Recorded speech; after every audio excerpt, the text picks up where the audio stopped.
Yo, what's good? It's your man, 100 Grand, Ross with The Rock Never Stops. Yo, Dillon Brooks is out with the Memphis Grizzlies, but I don't think he's gone. Not by a long shot. Yo, if you enjoyed the video, smash the like button for me. Hit subscribe and the bell for notifications. Yo, this is a really interesting moment in the career of Dillon Brooks. I've followed him since he was at Oregon. Um, Coming into the league, he was pretty exciting. He actually had a very interesting career arc as a Gary Harris. If you're familiar with Gary Harris, who was drafted by the Denver Nuggets or played for the Denver Nuggets early in his career, he started off kind of really hot and showed a lot of promise offensively as much as defensively. But then it just kind of tapered off and disappeared after injuries and things of that nature kind of took place.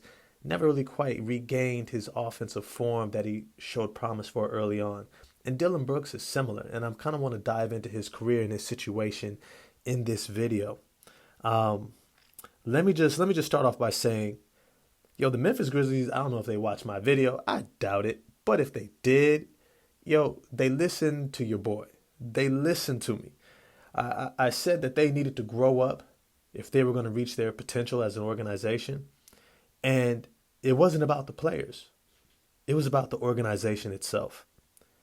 And their decision to let Dillon Brooks go was a decision to finally begin to hold players accountable within the organization. You know, when we watched this past year, it took a team that was the media darling, that was a fan favorite, a team that everyone couldn't wait to get behind and was so excited about, to literally watching them get turned into the villain. And Dillon Brooks played a major, major role in that. It can't be denied. Yeah, we could say Ja Morant's off-court antics have been something that have really impacted this organization. But Dillon Brooks' on-court antics, I would say, has done even more to shape how this team is viewed as an organization. And this begins to impact your bottom line dollars, uh, your funding when it comes to advertisement and partnerships, right? The types of fans that you're bringing in, shifting from it being a fun family affair to all of a sudden being something that maybe you don't want your kids to see. Hitting players in the groin repeatedly over and over throughout the season, um, getting into arguments, talking trash to other players, and then not being able to back it up, and then not even wanting to be held accountable in the media's eyes in terms of post game interviews. I mean, this is things that really begin to shape how your team is viewed. And one of the teams that comes to mind was, y'all may not remember this team, but the Portland Trailblazers back in the day with Rasheed Wallace, Bonzi Wells, Zebo, Damon Stoudemire. They used to be called the Portland Jailblazers, right? Not the Trailblazers, the Jailblazers. Cats was smoking, Cats was kicking it. They was doing the thing. They had a great time. Ruben Patterson, they was just a grinded out, gritty team that also liked to, have its fun. But their perception in the media began to shape how that organization was viewed, and they eventually ended up having to blow it up. I don't think that that's quite where the Memphis Grizzlies are at, but it's about time that they started to become a little bit more preemptive about taking steps to righting the ship. And the first step is moving on from Dillon Brooks, being able to recognize that they don't have the staff or the personnel in place to rein him in. I said early on in his career that he needed to understand his role within the team and that he didn't realize he was no longer the go-to option. And that was something that early on in his career he somewhat was, because John Morant was barely cutting his teeth and getting his feet wet. Jaren Jackson Jr. was young and still always in foul trouble. They needed somebody who was willing to take shots. They didn't have Desmond Bane yet during that time period. And even when they did, Dillon Brooks still thought he should have been the main option. Now, let me be clear. He has a lot of skill. His ability to handle the ball, get to the basket, create his own shot, shooting range, his ability to draw contact, get to the free throw line. On the offensive end, he's really skilled. Playmaking, passing, facilitating. He can do a lot. Unfortunately, he doesn't do it efficiently. And this was a major, major aspect of what has impacted his career. His inability to shoot the ball efficiently so that he is not sought out to be left on an island all alone to shoot the ball because nobody believes he's going to make it or he's not going to make it at a high enough clip to really hurt any opposing defense. It's something that he just hasn't been able to fix. But this does not detract from who he still is. And let me be clear about that. Dillon Brooks is likely going to be back next season, and he's likely going to be back for a contender. You see, finding an elite level wing defender who can guard multiple positions, give the necessary requisite physicality to be able to bump some of these guys, some of these larger scorers off their line. Guys like Kawhi Leonard, Paul George, LeBron James, right? It wasn't a fluke that LeBron James had a couple of rough games in that first series. It wasn't a fluke at all.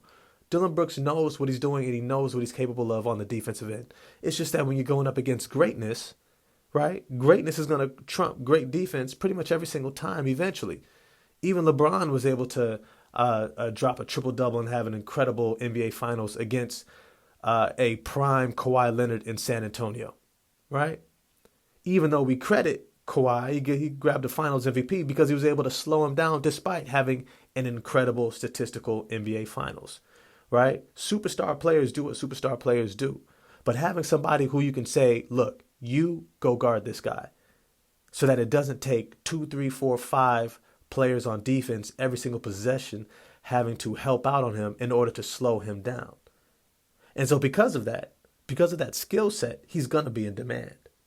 Now, where he will likely end up next year, well, I'm guessing for a team that has the veteran leadership, the coaching pedigree, and the front office organizational support and consistency to hold him accountable. And so I'm looking at teams like the Miami Heat, depending upon how far his, star has dropped in the NBA, what he might be able to be signed for might be dirt cheap. It might be a veteran's minimum deal, in which case a team like the Miami Heat would love to have him because they have a bunch of shooters on that team with Tyler Hero and Max Strus and Duncan Robinson, Kyle Lowry and Gabe Vincent, right? And being able to put him next to or even coming in off the bench for a Jimmy Butler could take a lot of pressure off of a superstar. Jimmy Butler, the superstar who rarely plays all 82 games. Most of the time, you're lucky if he gets to 60.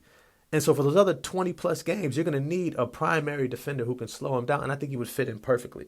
You got other teams like the Milwaukee Bucks, the Los Angeles Lakers, and even the Dallas Mavericks, teams that have a bit of a hole in terms of their perimeter defense or don't want to use their best scorers as their best perimeter defenders.